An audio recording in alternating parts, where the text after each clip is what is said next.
Objection handling, everyone wants to know कि यार अगर मेरे प्रोस्पेक्ट ने ये बोला तो मैं क्या बोलूँ, ये बोला तो मैं क्या बोलूँ, क्या बेटर बोलूँ जिसकी वजह से कम्युनिकेशन हो जाए और वो सेल हो जाए। I would like to tell you some basic principles जहाँ पे कि आप ऑब्जेक्शन बहुत बेहतर तरीके से, प्रोफेशनल तरीके से हैंडल कर सकते हैं। Let's understand what are objections. Objections basically वो रीजंस हैं जिसकी वजह से आपका प्रोस्पेक्ट आपको बोल रहा है कि नहीं, मैं भी नहीं ले सकता, I don't want to proceed with your programme because कहीं ना कहीं प्राइस ज़्यादा है, टाइम नहीं है, घर वालों से पूछना पड़ेगा, देखता हूँ, सोचता हूँ, आपको मैं कल बताता हूँ, मैं आपको परसों बताता हूँ, मुझे टाइम लगेगा, एनीथिंग एंड एवरीथिंग। अब यहाँ पर मैं आपको एक चीज़ बताना चाहूँगा, आपको ऑब्जेक्शंस एंड क्वेश्चंस को एक ही थाली में नहीं रखना। ऑब्जेक्शंस अलग हैं, क्वेश्चंस अलग है, do not confuse both of them. अब अगर कोई क्वेश्चन पूछता है कि अच्छा ये वाला प्रोग्राम में आपके ये इतना ही टाइम के लिए वैलिडिटी क्यों है, ये ऑब्जेक्शन नहीं है, क्वेश्चन है। यहाँ पे जो आपको आंसर करना है लॉजिकली, ताकि आपको ऑब्जेक्शन हैंडल करना है। क्योंकि कई बार क्या होता है, ऑब्जेक्शन हैंडलिंग के चक्कर में आप उनको क्लोज करने लग जाते हो। एंड जैसा मैंने प्रीवियस वीडियो में बोला है, पुशी नहीं होना है, give them logical answers. So it's very important कि आप ऑब्जेक्शन हैंडलिंग कर रहे हो, ऑब्जेक्शन को लेकर, क्वेश्चन को ऑब्जेक्शन की तरह नहीं हैंडल करना है। I hope I am clear. Coming to that one thing जो मैं बहुत बहुत बहुत बहुत बहुत स्ट्रांगली बिलीव करता हूँ, ऑब्जेक्शन ना आपके स्टेपिंग स्टोन्स हैं। एक ऑब्जेक्शन आता है, आप क्लोजिंग के एक तरफ जाते हैं, दैट मीन्स उनके पास जाते हैं, फिर दूसरा ऑब्जेक्शन आता है, फिर तीसरा ऑब्जेक्शन आता है, चौथा आता है, पांचवा आता है, छठा आता है, सातवां आता है। ऐसे करके आप अपने क्लोजिंग यानी कि सेल के पास और बेहतर जा पाते हैं। That means these are stepping stones, इनसे डरना नहीं है, ये पार करते रहोगे तभी आप अपने प्रोस्पेक्ट को क्लोज भी कर पाओगे।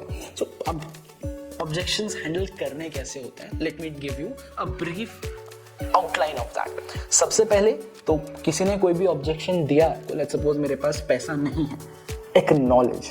First is that you need to acknowledge that okay, आपके पास पैसा नहीं है, दैट्स कंप्लीटली फाइन, बट उसमें फिर ऐड करके आपको जवाब देना। अब कौन सा जवाब कैसे देना है, we can have separate videos for that. फिर आपको उसमें डिग डीप करना है। जैसे इसी में एक ले लेते हैं कि पैसा नहीं है, वो क्यों नहीं है, आप इसमें समझो कि वो डिग डीप क्यों करना। अब हो सकता है उसके पास पैसा अभी नहीं हो, वैसे पैसा हो उसके पास, बट राइट नाउ वो कैश नहीं है, या राइट नाउ वो लिक्विड नहीं है कि वो इन्वेस्ट कर सके उतना।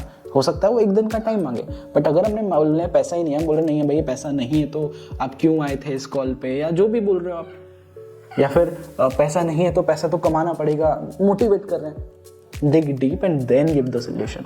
तो पैसा नहीं है, क्यों नहीं है, क्या रीजन है, कब तक होगा, इस तरीके से डिग डीप करना है। ये दूसरा हो गया।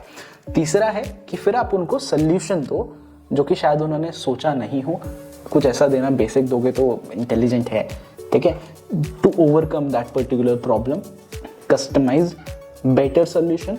एंड देन फोर्थ एक प्रो टिप है, I would like to tell, जो भी ऑब्जेक्शन होता है उसी को रीजन बना दो कंज्यूमर को वो प्रोडक्ट लेने के लिए। पैसा नहीं है, यही रीजन है कि आपको लेना चाहिए ताकि आप पैसा बना पाए। वो किस तरीके से आप रिलेट करेंगे depends upon product to product and use case to use case, but I would like to tell you कि मेक श्योर कि अगर आप ये चीज़ कर पाएंगे अपने प्रोडक्ट में या सर्विस में, यू डू दैट, कि ऑब्जेक्शन को ही रीजन बना दिया लेने के लिए, यही रीजन है कि आपको लेना चाहिए, अदरवाइज क्यों लेना है। अगर ये रीजन होता ही नहीं तो आपको जरूरत ही नहीं होती। Something like this you can do and then you finally close, right. पहला acknowledge, then dig deep, then give a solution to their problem, a better one, and then the pro tip is to make that objection itself the reason to buy, and then the fifth one you close them. I hope it is clear. And then फिर वो आपको एक अलग objection बताएंगे, चलो पैसे वाला आपने कर दिया, फिर बोलेंगे अच्छा मेरे पास ना टाइम नहीं है इसको कंज्यूम करने का प्रोडक्ट को, तो कैसे करेंगे। फिर आपको सेम चीज़ करना है, एक्नॉलेज करना है, डिग डीप करना है, फिर उसी को रीजन बनाना है और देन फिर क्लोज करना है, फिर वो अगला ऑब्जेक्शन बनाना है। तो ऐसे चलता रहता है। Then again the pro tip over here is that मैंने आपको बोला ना चेकलिस्ट होनी चाहिए आपके पास। वो चेकलिस्ट यहाँ पे बहुत यूज आएगी। तो चेकलिस्ट में देखो कि कौन कौन से ऑब्जेक्शंस पोटेंशियली आ सकते हैं, उनको पहले से प्रेडिक्ट करो और इंटेलिजेंटली अपने आंसर्स में उनके ऑब्जेक्शंस को पहले से ही आंसर कर दो। अब ये programme to programme, product to product depend करेगा, बट डिस्क्लेमर है यहाँ पे कि ये आपको तभी करना है जब आपके पास एक्सपीरियंस हो गया है काफ़ी। Do not do this when you are just starting your sales call journey. And जब ये चीज़ होगी ना कि आपने उनके ऑब्जेक्शंस को जो आने वाले थे उनके माइंड में, उनको पहले ही आंसर कर दिया, the prospect is going to think यार ये तो जादू हो रहा है, मतलब जो मेरे माइंड में आने वाला था ये तो सामने बोल रहा है। एंड जब वो जादू होगा, that magic is going to convert that into the confidence of the prospect onto you, and that magic is going to sell. That's how you sell magically. But yes, it's very important that you do this. That is, if you're intelligent enough, do this. And कुछ common objections जो आते हैं कि यार time नहीं है, पैसा नहीं है, जो भी है, कुछ ऑब्जेक्शंस की वीडियोस मैंने ऑलरेडी यूट्यूब पे अपलोड करी हुई हैं, इंस्टाग्राम पे अपलोड करी हुई हैं, प्लीज़ हैव अ लुक। आपको मेरे डिस्क्रिप्शन में सब कुछ मिल जाएगा, लिंक वगैरह, please have a look. I have uploaded that, all that experience that I have, I have shared them. And अगर आपको कोई और हेल्प चाहिए in terms of your sales calls, I am here to help you. I'll tell you how.